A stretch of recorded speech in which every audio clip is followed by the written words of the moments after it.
I should have known better than to date him. Everyone warned me about his connections, about the tattoos that marked him as part of the local gang. But I was 19 and thought I knew everything.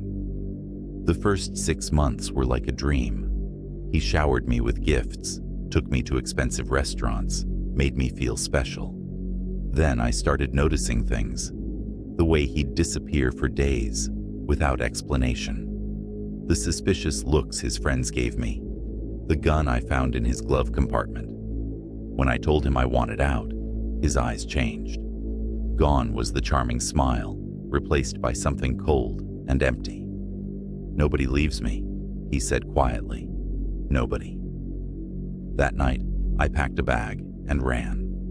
My aunt in Colorado let me stay in her attached apartment. She helped me file for a name change. New hair color, new everything. I even got a security system and a German Shepherd named Midnight for protection. For 8 months, I started to feel safe. I got a job at a local coffee shop, made new friends, started taking classes at the community college. Midnight and I would go hiking on weekends, and sometimes I could almost forget about my old life. Then, the texts started. Burner phones, different numbers every time. "Miss you, Mamacita. Nice hair color. That coffee shop uniform looks cute on you." I changed my number, but it didn't matter. He'd found me. One Tuesday in October, I came home from work early with a migraine. The front door was slightly open, and I knew. I just knew. Midnight always greeted me at the door with excited barks. But today, there was only silence. I found him in the kitchen, my beautiful, brave dog, a bandana tied around his lifeless neck. On my fridge, held by a magnet, was a photo of me hiking with Midnight from just last weekend. Written across it, "Nobody leaves."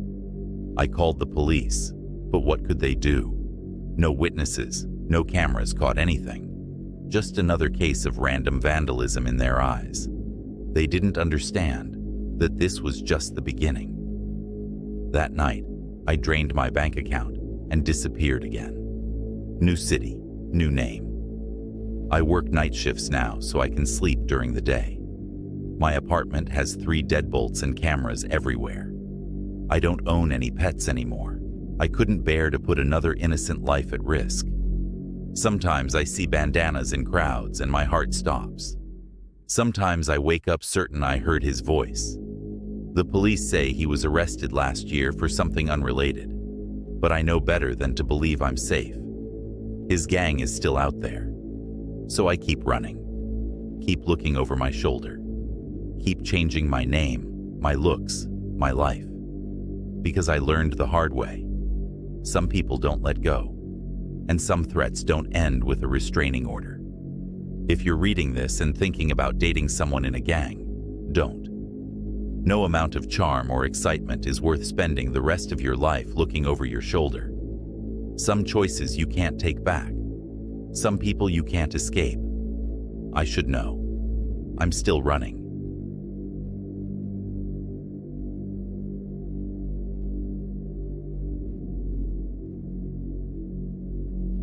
I've known Spencer since we were 5 years old. He and my brother Jake were inseparable from the moment they met in kindergarten. Spencer practically lived at our house.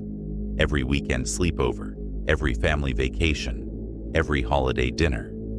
His laughter used to echo through our halls. I can still hear it sometimes. Looking back, there were signs. So many signs. It started small. Spencer killing insects with frightening intensity when we were 12. The way neighborhood cats would disappear whenever he stayed over. The disturbing drawings we found in his notebook, detailed sketches of people suffering that he said were just for art class. By high school, the changes became more obvious. The way his smile never quite reached his eyes anymore. How he'd stare at Jake with this strange intensity when he thought no one was looking. The animal corpses Jake found arranged in his backyard, which Spencer said must have been left by coyotes, but Jake couldn't see it. Spencer was his best friend, his brother. Even when Spencer started showing up at 3 in the morning, tapping on Jake's window.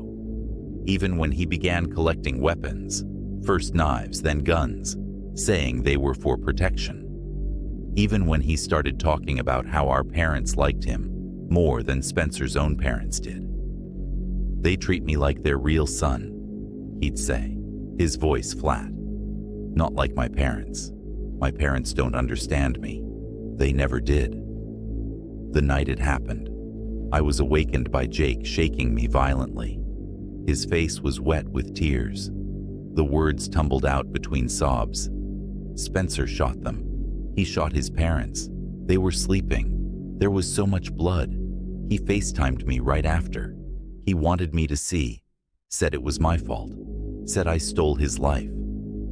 I can still remember exactly what Jake was wearing. His faded Star Wars pajama pants and that old gray t-shirt with the hole in the collar.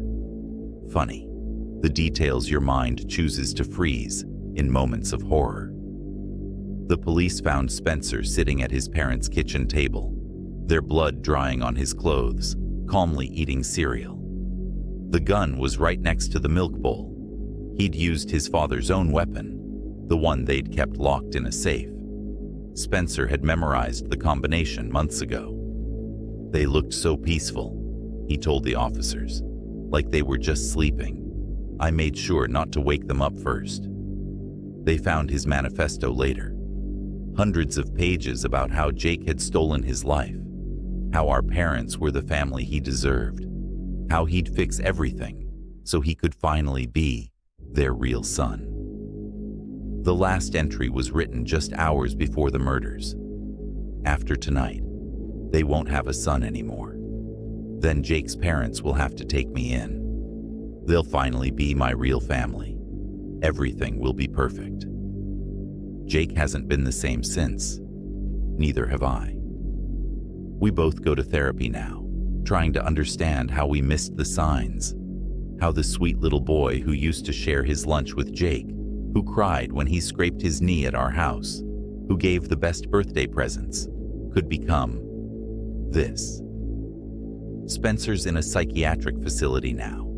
He still writes to Jake every week. The letters always end the same way. See you soon, brother. We burned the first few letters. Now they go straight to the police. But sometimes, late at night, I still hear tapping on windows. And when I look at old photos of us all together, I can't help but notice how Spencer's smile never quite reached his eyes. Not even then. Not even at 5 years old. Some monsters don't hide under beds. They grow up right beside you, sharing your cereal and your secrets, until one day you realize that the person you thought you knew never really existed at all.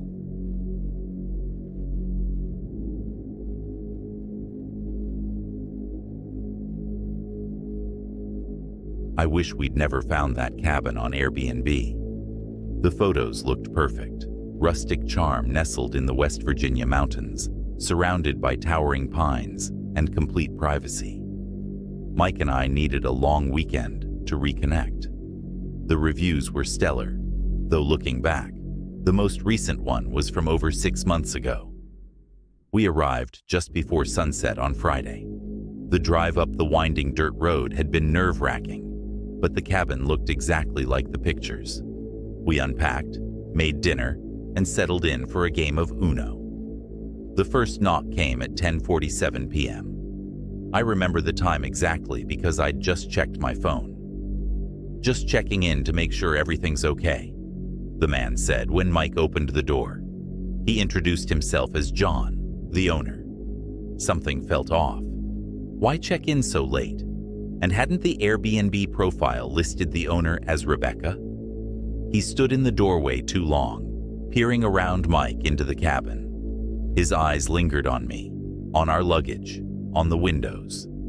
Finally, he left, his truck's headlights sweeping across the cabin before disappearing into the darkness. Did that seem weird to you? I asked Mike. He shrugged it off, but I noticed him double-checking the locks. An hour later, I went to look out the living room window.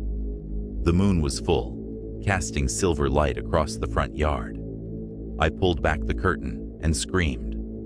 A face was pressed against the glass, a scream mask, inches from my nose. I stumbled backward as Mike ran in. By the time he reached the window, the figure was gone. "We need to leave," I said, but Mike insisted on checking outside. He found nothing, no footprints, no evidence anyone had been there. We were debating what to do when something caught my eye through the kitchen window. A pig mask, grotesque and bloody, tilted at an angle. The person wearing it raised their hand and waved slowly. This felt like living a real-life horror movie. Mike grabbed our phones, but neither had service. The landline was dead. As we rushed to grab our keys, more figures emerged from the darkness. A clown mask at the bathroom window, a doll face peering through the glass door to the deck, a horse head mask bobbing past the bedroom. They were surrounding us. The power went out. In the sudden darkness, we heard it. The sound of the back door handle turning slowly. They'd somehow gotten the spare key. Mike grabbed my hand and pulled me toward the front door. We burst out into the moonlight, but they were waiting. 5 figures in various masks formed a semicircle around the porch. One stepped forward, the man who'd called himself John, now wearing a smiling theater mask. "Leaving so soon?" his muffled voice asked. Mike shoved me toward the tree line and yelled, "Run!" We ran until our lungs burned and I needed to stop. A twig snapped behind us. The masked figures had surrounded us, each holding various weapons: baseball bats, crowbars, hunting knives. The one in the theater mask stepped forward, reaching for me. Mike shoved me behind him and whispered, "When I say now, run for the trees. Don't stop." The masked figures moved closer, tightening their circle. Then suddenly, Mike grabbed a handful of dirt and threw it at the theater mask's face. "Now!" We bolted in opposite directions, splitting their group. I heard them shouting, confused about which of us to chase. Mike had played football in college. He was faster, stronger. I heard him crash through the brush, leading most of them away from me. I ran downhill, my phone's GPS my only guide. Through my terror, I remembered the emergency signal trick Mike had taught me. Even without service, phones can still call the cops. I pressed the buttons as I ran, praying it would work. Branches whipped my face. Someone was still chasing me. I could hear their heavy breathing getting closer. Then my foot caught a root, and I went down hard. A hand grabbed my jacket. I screamed, thrashing, but then heard the most beautiful sound, Mike's voice. "It's me! Come on!" He pulled me up and we ran together. Red and blue lights suddenly flashed through the trees ahead. My call had worked. We burst out of the woods to find 3 police cars waiting. The masked figures scattered into the darkness, but they didn't get far. The local police knew these woods, and state troopers were already blocking the roads out. They caught 5 that night, including the theater mask leader. 2 more turned themselves in the next day. They'd been doing this for months, terrorizing tourists for fun, filming it, stealing their belongings. But they'd never faced charges before. Mike and I testified at their trial. They tried to claim it was just a prank, but the evidence proved otherwise. The cabin rental listing disappeared, but others pop up in its place. We tell our story as a warning. Sometimes I still have nightmares about those masks in the windows. But then I wake up and remember. We made it. We outsmarted them. We survived.